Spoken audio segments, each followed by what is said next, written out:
Yeah, welcome back to the YouTube channel. Cameras, basi Antonio nango bado obadala basi like dizipwetelele. Okay.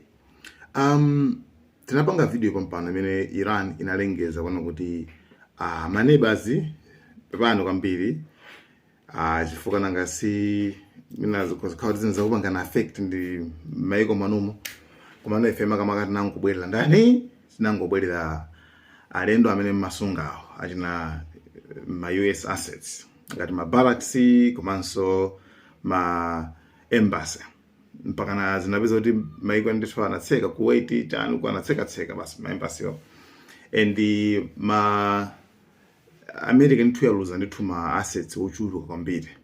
So ngakhale kuti ena popanga report nkhani zija mapanga report ngati kuti yapanga Iran yapanga attack maiko ozungulira ngati ma friend. No. Actually Iran inali they were in touch ndi maiko amene wawa ndatsogolo lawo kuti akuluakulu nkhani zitu sizikukhuzani koma ndi nkhani kukhuzana ndi amene ali mutimo amene ali mmenemo. So masiku after panopa tumangira sopano siku la 8 mabezio maiko manali imodzi awafafanta hamaliza right mkulowaso kuma embassy ko chabwino mapezeka kwena kumafuta ako kuma airport kumbe zimene zoti zili mixed kwambiri for ena so analowera ngamba Israel analowera lapo choyengo ziti anthu aja ikhale ngati poti mwamenya mabwera kuzaphwasula mabajeni ma Americans mukuti phwasulaso ife I mean you know so kumabesina kuyo before anthu anazindikira mwachangu pakana mabomba ajene kafika ku Europe kumene ku Europe also ndithu atsimikizaso kuti makamaka Iran sina tipange attack ku Cyprus mandi nda America na Israel so kuteke chimodzimodzi so anthu aja sanapange sana khale busy kuti tibwezere Iran chifukwa nkhondo chasinali yawo aliyense wamvetsetsa. So kumvetsa kumene anamvetsa anthu aja saini yake ndino kuti sanapangena kali kosana nangokhala chifukwa kudziwa and pamene Iran yamaliza ndi inafika point ino kuti yayi tathokoza auchen kuti atapepana kwambiri ngasa zinali mdziko mwanu kwabe ife tamaliza zimene timatani timafuna. Yes tivomereza apo ma propaganda imene kuchitika apa ndale zikuchitika apa ma Americans sakuvomereza kuti aluza zinthu zambiri rada imodzi ya 1 billion ku UAE yapita ndithu. So after zimene zachitika zonse zija Iran yafika I mean ili clear payamba inene kumasabaso ili clear kwenda kuti amene maiko enu amene tasiyamu simuzaona so tukupanga attack koma ngati mukuona zoti inuyo sopano mufuna mutipanga attack ife imene ndikhala nkhani ina imene sopano tikubwezerani I mean tibwezerani tikufafanthani imene ikhala pakati pa ife ndi inuyo sopano right chabwino. Ngani ja yapeza ndani Haddad amamenya kuposa wena alias Donald J. Trump, the president of the United States. A president aja kubambwana kwa kuonekera pati pene pacha akabwera pa social media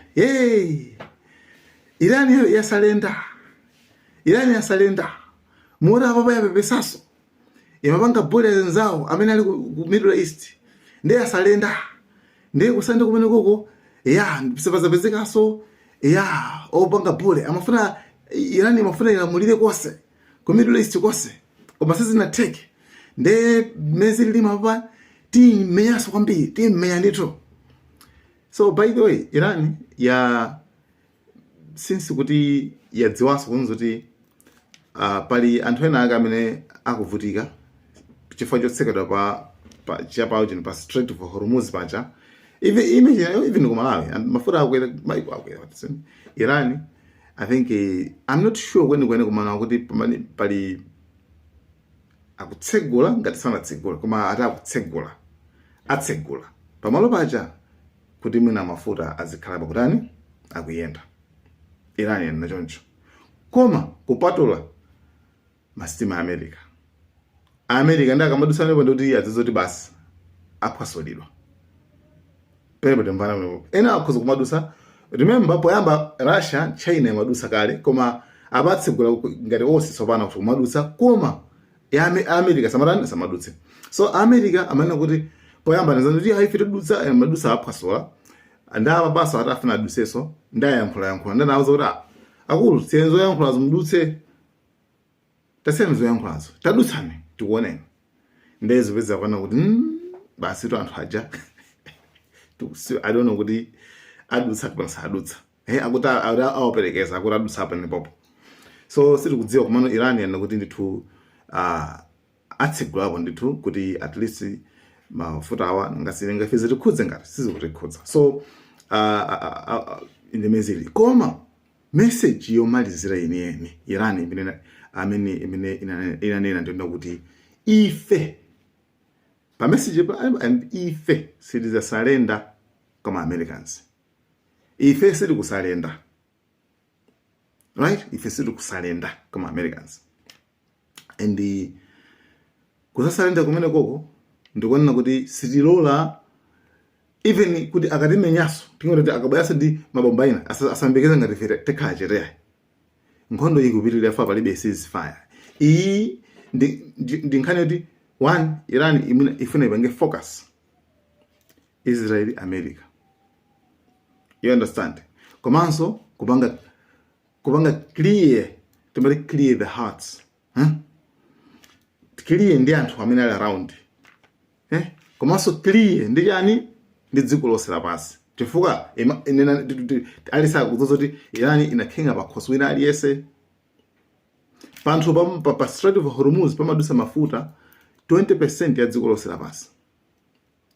America inapita ku Russia, right?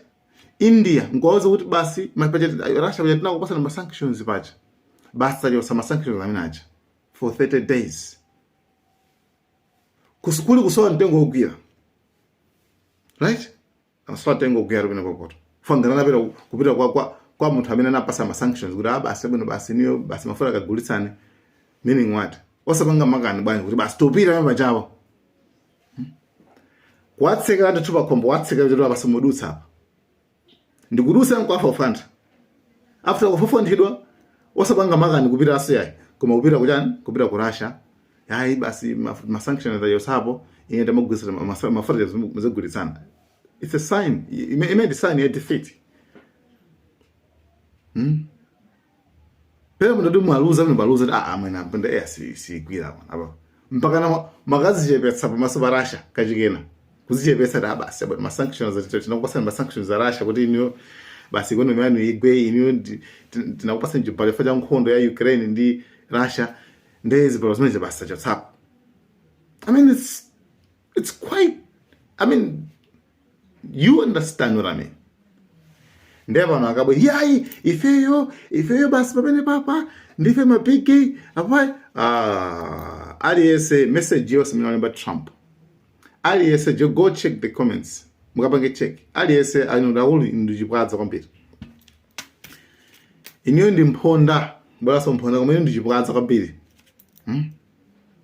So Iran nakaleso kuti kusiti kusalenda kombali kwa ni Americans ni ma Israel koma ngati mangapanga so attack ndekuti tena zone,